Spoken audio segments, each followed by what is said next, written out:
Let's start on the hardwood, where the NBA playoffs are upon us, and there are so many awesome storylines taking shape, with the biggest being this. It's the old heads, the old guard, the guaranteed Hall of Famers that we have seen absolutely dominate this league for 2 decades, trying and fighting and scratching to stay in their spots. You guys know how it is. These guys are not ready to give it up, but we got these hungry young lions underneath them trying to come up and dethrone these guys.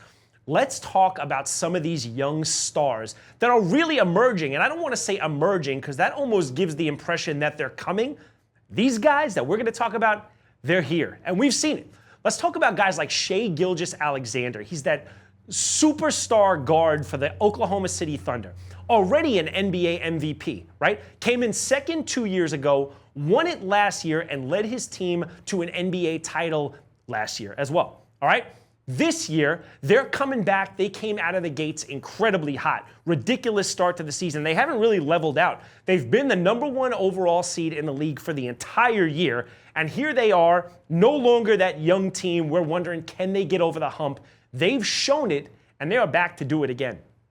On top of Shea, we have this next guy we've been talking about for 5 years already. He's 22 or 23 years old, and that's the 7'4" phenom, the Martian, the alien. We're talking about Victor Wembanyama, right? Victor Wembanyama is arguably already, he's in the MVP conversation for sure, and he's got the Spurs at the #2 seed in the West, and they look like they are a formidable force this year. We didn't know how they were going to be with so much youth. They haven't really been there yet, so that's something we see often. Are they going to take that first year or second year lump before they can make the jump? But they are a scary team, guys.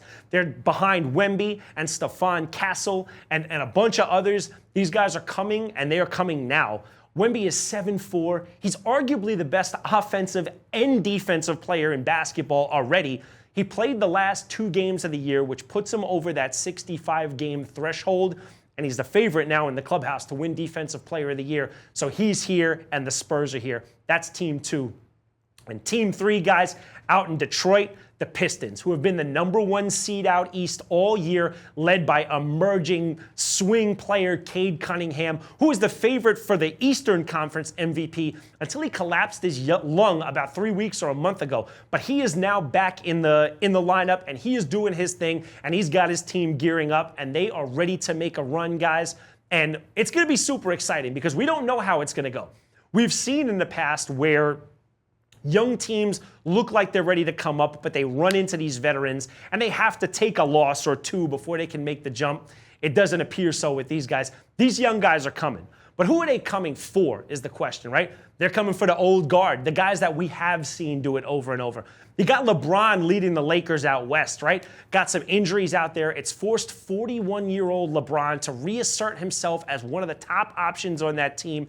And he looks like he's ready for the job, guys. He's got the Lakers playing well, heading into the playoffs. So the Lakers are out there, and they're always a problem. If LeBron is on the court, if Luka Doncic is on the floor, they are always going to be in the mix, guys. So watch out for the Lakers, who are going to be a tough out for anybody. Next, we're talking about KD and the Rockets. Kevin Durant, 18 years in, still the most formidable offensive force in basketball. 7 feet tall, can put it on the ground, can shoot it. There's nothing Kevin Durant can't do, and he has those young Houston Rockets gearing up and ready to make a serious run to hold off these young killers. And last but not least, the Golden State Warriors. The Warriors are the 10 seed right now, so they have to go through that play-in route. But we've seen them do it before, and they are still led by the likes of the greatest shooter to ever pick up a basketball, Wardell Stephen Curry, championship pedigree with him, Draymond Green, and Steve Kerr. We're going to see if these old heads can hold off these young Lions in what's sure to be an awesome NBA playoffs.